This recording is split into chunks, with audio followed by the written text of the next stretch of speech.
আসসালামু আলাইকুম সবাইকে। শুরু করতে যাচ্ছি পরিজান গল্পের ৫৩ এবং ৫৪ নম্বর পর্ব। নারীর সৌন্দর্য থাকা যেন কোনো পাপ, যেমনটা ফুলের থাকে। ফুলের অতিরিক্ত সৌন্দর্য আকর্ষণ করে মানবকে, কিন্তু তারা আকর্ষিত হলেও ফুলকে হৃদয়ে স্থান দিতে পারে না। যতক্ষণ ফুলটা সতেজ থাকে ততক্ষণ এটা হাতে শোভা পায়, কিন্তু যখন ফুলের সতেজতা শেষ হয়ে যায় তখন তার স্থান হয় চরণতলে। মেয়েদের সৌন্দর্যের পরিণতিটাও ঠিক পরিস্ফুটিত পুষ্পের ন্যায়। সব পুরুষ সৌন্দর্যতেই বেশি আটকায়, মনটা সবাই দেখতে চায় না, আর না মায়ায় জড়ায়। নাইম সেই মায়ায় বোধহয় জড়াতে পারেনি, কারণ না দেখে কোনো মেয়ের মায়ায় জড়ানো যায় কি না তা নাইমের জানা নেই। আগে এই পরীকে সচক্ষে দেখার তীব্র আকাঙ্ক্ষা ছিল তার, কত না ফোন দিয়ে এঁটেছিল সে, কিন্তু আজ সেই পরী তারই ঘরে অবস্থান করছে, কিন্তু তার ইচ্ছা করছে না পরীর সামনে গিয়ে দাঁড়াতে। কারণটা কি পরীর সৌন্দর্য? নাইমের কেন জানি অস্বস্তিকর লাগছে সব কিছু। হাসপাতালেও পরীর সামনে সে যায়নি, বাসায় আনার সময়ও থাকেনি। মোট কথা সে কিছুতেই পরীর সামনে যাবে না। অদৃশ্য এক দেওয়াল তাকে বাধা দিচ্ছে পরীর কাছে যেতে। তাই এই মুহূর্তে সে নিজ ঘরে অবস্থান করছে। একটা বুয়া রেখেছে সবসময় পরীকে দেখাশোনা করার জন্য। নিজ ঘরে বসে ছটফট করছে পরী। শায়েরের জন্য তার চিন্তা হচ্ছে। নূরনগর গেলে আফতাব যদি শায়েরের কোনো ক্ষতি করে দেয়। আফতাব তো চেয়েছিল শায়েরকে হত্যা করতে।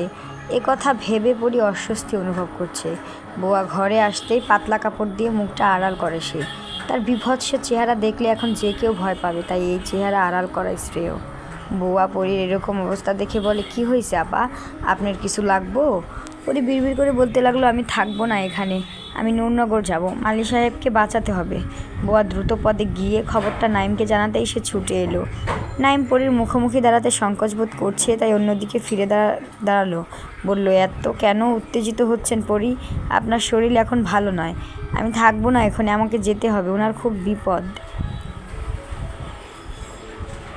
পরীর মুখে উনি শব্দটা বেশ লাগলো নাইমের।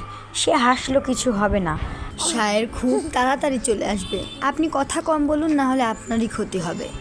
মৃদু চিৎকার করে পরী, না আমাকে যেতেই হবে, না হলে আব্বা খুব বড় ক্ষতি করে দেবে ওনার। আপনি দয়া করে আমাকে নূরনগর নিয়ে চলুন। পরী, আপনি হয়তো ভুলে গেছেন এখন আপনি একা নন, আপনার শরীরে আরেকটি অস্তিত্ব আছে। তার দায়িত্ব শায়ের আমাকে দিয়ে গেছেন, আমাকে সেই দায়িত্ব পালন করতে হবে। আপনি কি আমার স্বামী? তাহলে আপনি কেন আমার দায়িত্ব নিচ্ছেন? আমি আপনাকে আমার দায়িত্ব নিতে দেব না, আমাকে ফিরে যেতে দিন।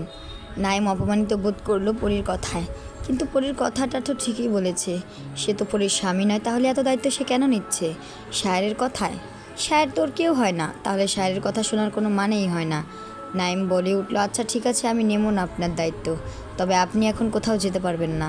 দরকার পড়লে আমি নিজে গিয়ে শায়েরকে নিয়ে আসব, কথা দিলাম শায়েরের কোনো ক্ষতি আমি হতে দিব না।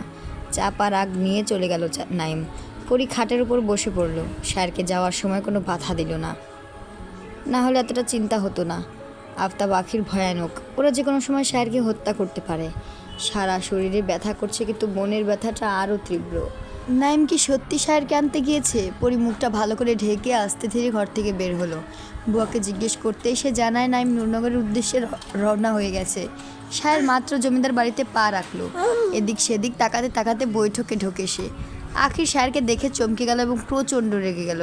সে শায়েরকে রাগান্বিত হয়ে বলল, নবাবজাদা এসে গেছেন। ভাই, আমি আগেই বলেছিলাম কুকুরকে মাথায় তুলবেন না, দেখেছেন এখন কি হলো? এই কুকুরের বাচ্চা কুকুর আমাদের বিরুদ্ধে দাঁড়িয়েছে। আখিরের কথা শায়ের জবাব দিল না। সে এগিয়ে গেল আফতাবের কাছে। তারপর বলে, অন্দরের সবাই ঠিক আছে তো, নাকি তাদের উপর অত্যাচার করেছেন আবারও? পরীকে তুমি কোথায় লুকিয়ে রেখেছো? পরীজান আমার কাছেই আছে, এতে লুকানোর কি আছে? তুমি আর পরী মিলে সিরাজকে মেরেছো, তাই না? এখন তোমাকে কি করা উচিত? সিরাজ যদি বেঁচে থাকতো তাহলে ওকে নিঃসন্দেহে ভয়ঙ্কর মৃত্যু দিতাম আমি, কিন্তু সে তার আগেই মরে গেছে। তুমি বিশ্বাসঘাতক শায়ের, আর বিশ্বাসঘাতকের মৃত্যুই শ্রেয়। শায়ের শব্দ করে হেসে উঠল, ঠিক আপনাদের মতো। আপনারা যেমন স্বার্থ হাসিল হওয়ার পর বিশ্বাসঘাতকতা করেন, তেমনি আমিও করলাম।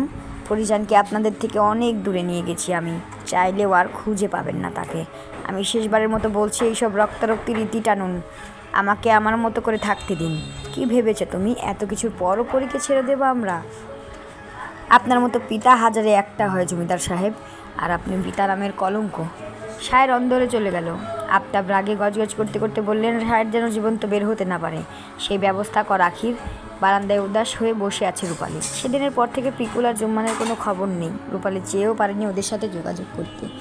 পরি সায়েরকে বিদায় জানিয়ে ওই রাতেই ফিরে আসে রূপালী। তার কিছুক্ষণ বাদে আফতাব তার দলসহ হাজির হয় অন্দরে। রূপালীকে জিজ্ঞেস করে পরি কোথায়। রূপালী চতুরতার সাথে নিজেকে আড়াল করে, এমন ভাব করে যেন সে কিছুই জানে না। সবাই সারা অন্দর খুঁজে কোথাও সায়ের পরীকে পায় না। রূপালীকে তেমন সন্দেহ কেউ করে না, কারণ সবাই তাকে ভীতু মনে করে। তারপর থেকে পিকুলের জন্য ওর মন আঁকুপাকু করে। ওইটুকু ছেলেকে নিয়ে কোথায় গেছে জুম্মান, কেমন আছে কে জানে। সায়েরকে অন্দরে দেখে খুশিতে দৌড়ে গেল সে। পরীর জন্য ভীষণ চিন্তিত সে, তাই সায়েরকে দেখা মাত্রই জিজ্ঞেস করে পরি কেমন আছে, ও সুস্থ আছে তো? ভালো আছে পরি। হ্যাঁ ভালো আছে। আপনারা কি ঠিক আছেন? আপনার বাবা কি কোনো প্রকার জুলুম করেছে আপনাদের উপর? না, আব্বা জানে এর পিছনে শুধু পরির হাত রয়েছে, কিন্তু সে এটা জানে না আমিও আছি। আপনার আব্বা যেন জানতে না পারে, সাবধান থাকবেন। কিন্তু সায়ের আমার পিকুল, কতদিন ধরে ওকে দেখি না। রূপালীর চোখে জল দেখা দিল ছেলের কথা জানতেই। সায়ের বলল, চিন্তা করবেন না, আপনার ছেলে ভালো আছে। আপনি চিঠি লিখে দেন, আমি পৌঁছে দেব। জেসমিন সুস্থ হয়ে উঠেছেন। মালার সাথে সে উঠোনে আসতেই সায়েরকে দেখতে পেল। দুজনেই ছুটে গেল সায়েরের কাছে। মালা কেঁদে কেঁদে জিজ্ঞেস করে, আমার মাইয়ারা কেমন আছে সায়ের? ভালো আছে। ওরে তুমি আর এইখানে আইতে দিও না, তাইলে ওর বাপে ওরে বাঁচতে দিব না। তুমি ওরে তোমার কাছেই রাইখা দিও। জেসমিন বললেন, আমার একটা কথা রাখো সায়ের, জুম্মান রেও কোনো দিন জমিদার বাড়িতে আইনো না। ওরে ভুইলা যাইতে কইবা ও একজন জমিদারের পোলা। ওরে সব ভুলাইয়া দিবা তুমি। সায়ের কথা বলে না। এত কিছুর পরেও পরীর মতো ওনারা সায়েরকে চোখ বন্ধ করে বিশ্বাস করছে। সায়ের আশ্চর্য হয়ে সবার দিকে তাকিয়ে আছে। রূপালী নিজ ঘর থেকে বের হয়ে এলো, হাতে তার একটা কাপড়ের ব্যাগ।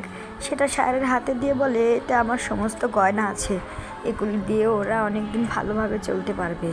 সায়ের বিনয়ের সুরে বলে, আপনিও চলুন আমার সাথে, আপনাকে আপনার ছেলের কাছে রেখে আসবো। মা ছাড়া অতটুকু বাচ্চা থাকবে কিভাবে? রূপালীর সাথে সাথেই রাজি হয়ে গেল। মালাও তাতে সায় দিলেন এবং তার সব গয়না সায়েরের হাতে তুলে দিলেন। ছেলের ভালোর জন্য জেসমিনও নিজের জমানো সব কিছু দিয়ে দিলেন। সায়ের মনে মনে হাসলো। সুখে থাকার জন্য অর্থের প্রয়োজন তা আজ আবারও প্রমাণ হয়ে গেল। ওর কাছে এখন যত গয়না আছে তা দিয়ে জুম্মান সারা জীবন ভালোভাবে কাটাতে পারবে। রূপালীর ছেলেও ভালোভাবে বড় হতে পারবে। রূপালী নিজের ব্যাগপত্র গুছিয়ে নিল সায়েরের সাথে যাবে বলে। বৈঠকে আসতেই আফতাবের লোকেরা ওদের আটকে দিল। আফতাব বললেন, তোমাকে আর বাঁচিয়ে রাখা সম্ভব নয় সায়ের, অনেক করেছো তুমি আমাদের জন্য, এবার না হয় তোমার জন্য আমরা কিছু করি। আফতাব ইশারা করে সায়েরকে বেঁধে ফেলার জন্য। সায়ের সবাইকে থামিয়ে বলে, আচ্ছা মানলাম আজকে আপনারা আমাকে মেরে ফেললেন, তারপর কি হবে?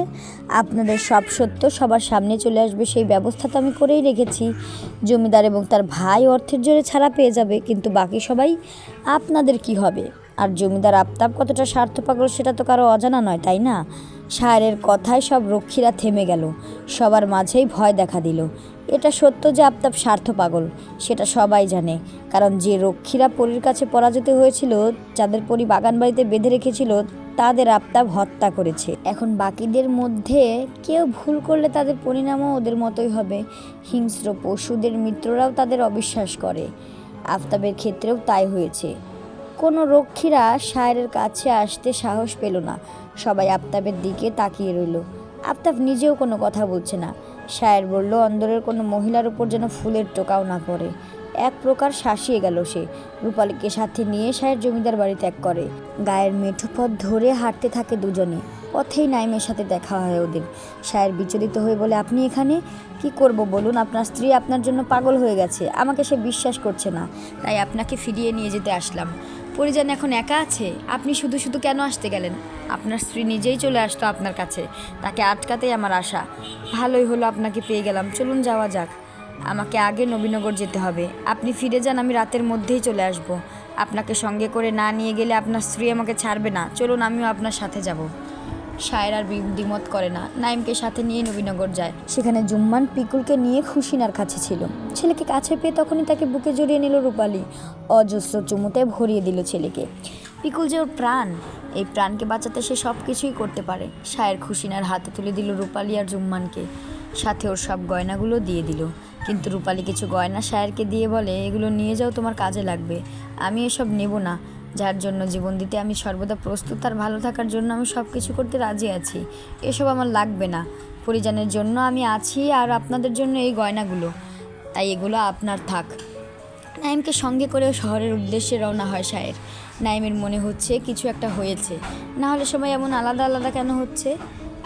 তবে ওর মনে জমে থাকা প্রশ্নগুলো বাসায় ফিরে গিয়ে করবে ভেবে নিয়েছে, তবে সেই সুযোগ সে পেল না। শায়ের ফিরে গিয়েই পরীর ঘরে চলে গেল।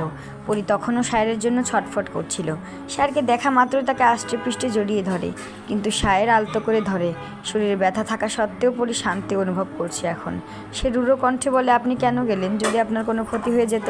শায়ের জবাব দেয় না পরীর কথায়, পুড়ে যাওয়া মুখটার দিকে তাকিয়ে রইল শুধু। পরী শায়েরের চাহনিতে কোনো বিরক্ততা দেখে না, দেখে একরাশ মুগ্ধতা, যা সে আগেও দেখেছিল। তবে সে মুখে বলে উঠল, এখন আর সুন্দর লাগে না আমাকে, তাই না? এই ঝলসে যাওয়া মুখটা দেখতে খুবই বিরক্তিকর। ঠোঁটে চওড়া হাসি টানে শায়ের। আপনার ভালোবাসায় আমি বহুবার ঝলসেছি, ছাই হয়ে গেছি, তবুও আপনি এই ছাইকে ভালোবেসে বুকে টেনেছেন। তাহলে আমি কেন পারবো না? আমি এখনও ঝলসে যাচ্ছি আপনার ভালোবাসাতে। এই জ্বলন বুঝি থামবার নয়।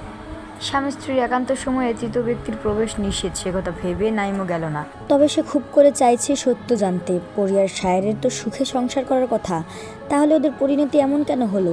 প্রশ্নগুলো মাথায় জট পাকিয়ে দিচ্ছে, যার ফলে অস্থির লাগছে নাইমের। পরী আর শায়েরের ঘরের কাছে গিয়েও সে ফিরে আসে। তার কোনো অধিকার নেই, তবুও একটা টান অনুভব করছে সে। পরী শায়েরের থেকে দূরত্ব বজায় রেখে বসে আছে। শায়ের চুপচাপ জানালার বাইরের দিকে তাকিয়ে ব্যস্ত শহরটাকে দেখে যাচ্ছে এক মনে। বাইরের মানুষগুলোর কত ব্যস্ততা, বহু লোকজনের সমাগম রাস্তায়। জীবিকা নির্বাহের জন্য এক একজন এক এক দিকে ছুটছে। শায়ের ভাবছে তারও তো কিছু করতে হবে তার পরিজনের জন্য। শহরে তার বেশ পরিচিত লোক আছে, তাদের সাথে যোগাযোগ করলে সে ভালো একটা কাজ পেয়ে যাবে। এসব চিন্তাই করছে সে। আপনি কি এত চিন্তা করছেন? শায়ের ফিরে তাকালো পরীর দিকে।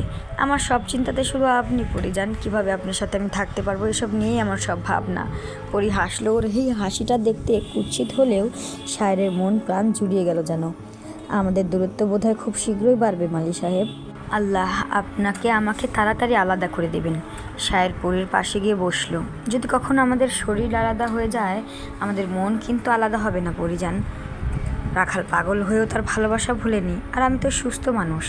একটু চুপ থেকে কিছু ভেবে শায়ের বলল, যারা আল্লাহর প্রিয় থাকে তাদের পরকাল সুন্দর হয়। আপনার পরকালও সুন্দর হবে, কিন্তু আমার পরকাল সুন্দর হবে না পরিজান। সেখানেও তিনি আমাদের আলাদা করে রাখবেন। পরী শায়েরের চোখে চোখ রাখে। পরীর সান্নিধ্য চায় শায়ের, তা ওই চোখে স্পষ্ট দেখতে পাচ্ছে সে। শায়ের শুধুমাত্র একটা জিনিস চায়, কিন্তু মনে হয় সে সারা দুনিয়ার থেকেও বেশি কিছু চাইছে, যা পাওয়া দুষ্কর। পরী কিছু বলছে না, তাই শায়ের বলে উঠল, আমি এখনও বলছি আমি আপনার যোগ্য নই, তবু আমি বিনা আপনি কারো নন। আপনার শেষ ঠিকানা আমার বক্ষস্থল। আমার জন্য আপনি তো কত কিছুই করলেন। শেষ একটা কাজ করবেন, যেটা করলে স্বয়ং আল্লাহ তাআলা আমাকে আপনার হাতে তুলে দিবেন। শায়ের চমকালো। শতযুগ অপেক্ষার বিনিময়ে আল্লাহ যদি আপনাকে আমাকে দিয়ে দেন, তো আমি আপনার জন্য শতযুগ অপেক্ষা করতে রাজি আছি। শতযুগ অপেক্ষা করতে হবে না আপনাকে, আল্লাহর নিকট ক্ষমা চান। আল্লাহ বলেছেন, তার বান্দা তার কাছে চোখের জল ফেলে ক্ষমা চাইলে তিনি কাউকে ফিরিয়ে দেন না, খারাপ মানুষদেরও ক্ষমা করে দেন। আমার জন্য আপনি ক্ষমা চাইতে পারবেন না? জবাব না দিয়ে হাসলো শায়ের। সে তার পরিজনকে পাওয়ার উপায় পেয়ে গেছে, এখন সে আর পিছু ফিরে তাকাবে না। শায়ের ভেবে নিয়েছে সে আর নূরনগর কিছুতেই ফিরে যাবে না, যেখানে পরীর জীবন সংকটে রয়েছে। বাকি জীবনটুকু সন্তান আর স্ত্রীকে নিয়ে থাকবে। শায়ের তার এক বন্ধুর কাছে কাজের উদ্দেশ্যে গেছে, আর নাইম বাসায় রয়েছে। সে জানে শায়ের তাকে কিছুই বলবে না, তাই নাইম পরীকেই সব জিজ্ঞেস করবে। দ্বিধাবোধ হলেও পরীর ঘরের দরজায় কড়া নাড়ে নাইম। আমি কি আসতে পারি? অপ্রস্তুত ছিল পরী। ওড়না দ্বারা মুখমণ্ডল ঢেকে প্রস্তুত হয়ে নাইমকে ভেতরে আসতে দিল সে। নাইম চেয়ার টেনে বেশ দূরত্বে বসে। পরীকে বলে, এখন কেমন লাগছে আপনার? খুব বেশি খারাপ লাগলে বলবেন। আমি ঠিক আছি, একটুও খারাপ লাগছে না আমার। আপনার এরকম অবস্থা হলো কি করে? কোনো মিথ্যা আমি শুনতে চাই না, আশা করি সত্যটাই বলবেন। আমি নিজ হাতে 3টা খুন করেছি ডাক্তারবাবু, আরও 2টো খুন আমি করব। ওদেরকে আমি কিছুতেই ছাড়ব না, সব বলবো আপনাকে। তার আগে আপনি বলুন, আপনি জেল থেকে ছাড়া ফেলেন কিভাবে? কিছুক্ষণের জন্য বাক শক্তি লোপ পেল নাইমের। পরীর দিকে কিছুক্ষণ তাকিয়ে রইল সে। 3টা খুন করেছে পরী, আর তা এত স্থিরভাবে বলছে যেন হত্যা করা পুতুল খেলার মতো। নাইমকে চুপ থাকতে দেখে পরী বলে, আমি সব বলবো, তার আগে আপনি বলুন আপনি কিভাবে ছাড়া পেলেন? আমাকে শেখর ছাড়িয়েছিল। পুলিশ ধরে নিয়ে যাওয়ার পর শেখর আমার সাথে দেখা করতে যায়, আমি ওকে সব বুঝিয়ে বলি। বন্ধু তো, বিশ্বাস আমাকে করতেই হবে ওকে। শেখরই সব বলে আমাকে ছাড়ায়। তাহলে সে যখন আমাদের গ্রামে গেল তখন আপনার নাম বলল কেন? এরপর বোধহয় সেখান থেকে এসেও আমার সাথে দেখা করে। ভুল, শেখর সেদিন জীবিত ফেরেনি নূরনগর থেকে। তার মানে শেখর আগেই আপনাকে ছাড়িয়েছে? সত্যি বলুন, আপনি কিভাবে জানলেন শেখর মারা গেছে, তাকে হত্যা করা হয়েছে? নাইম আরও চমকালো। কি বলছেন আপনি এসব? শেখর তো অ্যাক্সিডেন্ট করে মারা গেছে। ভুল, আপনার কথা শুনে এটা বুঝলাম যে শেখর আগেই জানতো আপনি নির্দোষ, তবুও সে নূরনগর গিয়ে মিথ্যা বলেছিল। কারণটা হলো সে আগে আন্দাজ করেছিল যে আমার আব্বাই কিছু করেছে, কিন্তু তাতেও কোনো লাভ হলো না। শেখরকে আপনার বাবা হত্যা করেছিল, কিন্তু কেন? জমিদার বাড়ি সম্পর্কে আপনি কতটুকু সত্য জানেন? যা দেখেছেন তা আপনার চোখের ভ্রম মাত্র। আপনি কি জানেন পালককেও হত্যা করা হয়েছে? নাইম এবার অস্থির হয়ে গেল। পরীর মাথা ঠিক আছে তো? শেখরকে হত্যা করা হয়েছে এটা মানা যায়, কিন্তু পালককে হত্যা, এটা সে মানতে পারছে না। কৌতূহল হয়ে পরীর ঢেকে রাখা মুখের পানে তাকিয়ে রইল সে। পরী এখনও স্থির হয়ে বসে আছে। তবে পরী শায়েরের কথাটা গোপন রেখেছে। পালক আর শেখরকে যে শায়ের মেরেছে সেটা জানতে পারলে নাইম চুপ করে বসে থাকবে না। তাই সে পরী সব তথ্য গোপন রেখেছে। শুরু থেকে শেষ পর্যন্ত সব কথাই নাইমকে পরী বলে দিল। ওর জীবনে ঘটে যাওয়া সব ঘটনার সাক্ষী হিসেবে সে নাইমকে রাখতে চায়, তাই সব সত্য একমাত্র নাইমকে জানিয়ে দিল পরী। সব শুনে নাইম বলল, শায়ের আপনাকে অনেক ভালোবাসে, তাই না? তার ভালোবাসার গভীরতা আজও আমি মাপতে পারিনি। আমি আপনাদের সাথে থাকবো সব সময়, আমাকে বন্ধু ভাবতে পারেন। আমার একটা কথা রাখবেন? বলুন। আমার সন্তানকে আপনি আপনার হাতে তুলে দিতে চাই। আমার কাজ শেষ হওয়ার পর আমি ফিরে আসব, ততদিন আপনি ওকে মানুষ করবেন। শায়েরকে আপনাকে আবার নূরনগর যেতে দিবে? আমার মনে হয় না। আমার সোনা আপা আর বিন্দুর হত্যাকারীদের শাস্তি আমি দেবই। ওরা শুধু মানুষ হত্যা করেনি, হত্যা করেছে আমার সুন্দর জীবন, আমার আম্মার মন। তাহলে ওদের ছাড়ি কীভাবে? পুলিশকে সব বলি আমি, আইন ওদের শাস্তি দেবে, তাতে আমার মন ভরবে না। আপনি সাহায্য না করলে কোনো সমস্যা নেই, আমি অন্য পথ খুঁজে নেব। নাইম ওখানে আর বসলো না, বাইরে বের হয়ে এলো। অবিশ্বাস্য লাগছে ওর কাছে সব। তাহলে তো খুবই খারাপ লোক পরীর বাবা। কিন্তু পরীকে একবার যখন নূরনগর থেকে এখানে আনা হয়েছে, তাই পরীকে আটকে রাখতে হবে। না হলে বিপদ শুধু পরীর নয়, রূপালী পিকুর আর জুম্মানেরও ঘোর বিপদ। নাইম পায়চারি করছে, সে শায়েরের অপেক্ষা করছে। পরীর বিষয়ে কথা শায়েরের সাথে বলতে হবে। শায়ের ফিরতে বিকেল গড়িয়ে সন্ধ্যা হয়ে এসেছে। দরজা নাইমই খুলে দিল। শায়েরকে দেখে স্বস্তির নিঃশ্বাস নিল সে। শায়ের জিজ্ঞেস করে, আপনি কি আমার জন্য অপেক্ষা করছিলেন? কিছু বলার ছিল আপনাকে, বলুন। পরীকে যথাসম্ভব আটকে রাখুন, ওকে নূরনগর যেতে দিয়েন না। পরীজান আপনাকে সব বলেছে, তাই না? নাইম মাথা নিচু করে সায় দিল, বলেছে। আমাদের এখন এসব বলার সময় নয়। আমি জানি পরিজান আপনাকে সমস্ত সত্য বলেনি, না হলে এতক্ষণ আপনি স্বাভাবিকভাবে আমার সাথে কথা বলতেন না। এসব ব্যাপারে পরে কথা বলবো। শায়েরের কথায় নাইমও সায় দিল। শায়ের চলে গেল নিজ ঘরে। পরি যখন ঘুমাচ্ছিল, বেশ দুর্বল এখন পরির শরীর, তাই উপর হয়ে এখন বমি হয়। তবে খুব বেশি বমি হয় না। অসুস্থ শরীরে সামান্য বমি হতেই পরি আরও দুর্বল হয়ে পড়ে। তাই শায়ের চায় পরীকে একটু বেশি সময় দিতে। পরীকে ঘুমাতে দেখে শায়ের নিঃশব্দে পরীর পাশে গিয়ে বসে। হাত পা গলার ক্ষতগুলো কালচে বর্ণ ধারণ করেছে। ফর্সা শরীরে চন্দ্রকলঙ্কের ন্যায় ফুটে উঠেছে দাগগুলো। শায়ের হাত বুলে পরীর গলায়, আমি ভাগ্যবান আপনাকে পেয়ে। আপনি ভালোবাসেন বলেই আমি ভাগ্যবতী। পরী জেগে গেছে। পূর্ণ দৃষ্টিতে সে শায়েরের দিকে তাকিয়ে আছে। আপনি যদি ভালো কাজ করতেন তাহলে আমাদের জীবনটা অন্যরকম হতো। পরীর মাথায় হাত বুলিয়ে দিল শায়ের। এরপর থেকে আমাদের জীবন সুন্দর করে করার চেষ্টা করব। আপনি শুধু কথা দিন, নূরনগরে যাওয়ার চেষ্টা কখনোই করবেন না। কিছুক্ষণ শায়েরের দিকে চেয়ে থাকে পরী, তবে জবাবটা সে দিল না। পরীকে খাবার খাইয়ে দিল শায়ের। গর্ভবতী থাকায় ওষুধ খেতে পারবে না পরী। যে ওষুধগুলো খেতে পারবে সেগুলোই খেলো সে। এজন্য সেরে উঠতে বেশ দেরি হচ্ছে। তবে শায়েরের ধৈর্য দেখে নাইম বিস্মিত। সে যদি এভাবে কাউকে ভালোবাসতে পারত, কতই না ভালো হতো। প্রতিনিয়ত সে পরী আর শায়েরের ভালোবাসার সম্মুখীন হয়। নাইমের তখন মনে হয় শায়েরের জন্যই বুঝি পরীর জন্ম। ভালোবাসতে অট্টালিকার প্রয়োজন হয় না, তার প্রমাণ একমাত্র শায়ের। বাইরের দিক সামলে কিভাবে পরীকে সময় দেওয়া যায় সেটাই সবসময় শায়ের ভেবে চলে। 5 মাস পার হয়ে গেছে, তবুও শায়ের একটু ধৈর্যহীন হয়ে পড়েনি। সর্বোচ্চ চেষ্টা করছে পরীকে সুস্থ করার। শায়েরের প্রতিটি মোনাজাতে কেবল পরী ছিল। আল্লাহ বোধহয় ওর কথা শুনেছে। আগের থেকে অনেক সুস্থ পরী। মুখের পোড়া চামড়া উঠে গেছে সব, কিন্তু ওর চেহারায় আগের মতো মাধুর্য নেই। শায়ের বিনা আর কেউ বোধহয় পরীর দিকে মুগ্ধ নয়নে তাকাবে না। তবে এতদিনে পরীকে নূরনগরের কথা ভুলিয়ে দিয়েছিল। প্রথম কয়েকদিন পরই সাহেরকে মালা রূপালী জুম্মানের কথা জিজ্ঞেস করলেও এখন আর করে না। নিজের শরীর আর অনাগত সন্তানের কথা ভেবেই দিন পার করছে সে। কিন্তু এতদিন পর একটা চিঠি পরীকে অস্থির করে তুলল। চিঠিটা হাতে নিয়ে স্তব্ধ হয়ে দরজার সামনে দাঁড়িয়ে রইল পরী। তাহলে আজকে এই পর্যন্তই, দেখা হচ্ছে আগামী পর্বে। ততক্ষণ পর্যন্ত সুস্থ থাকুন আপনারা সবাই এবং আমার সাথেই থাকুন। যদি গল্পগুলো ভালো লেগে থাকে একটা লাইক করে পাশে থাকবেন আর আপনাদের মূল্যবান মতামতটি দিয়ে অনুপ্রাণিত করবেন আমাকে। আপনাদের এক একটা অনুপ্রেরণা আমার গল্প বলার আগ্রহ দ্বিগুণ বাড়িয়ে দেয়। ভালো থাকবেন সবাই। আসসালামু আলাইকুম সবাইকে।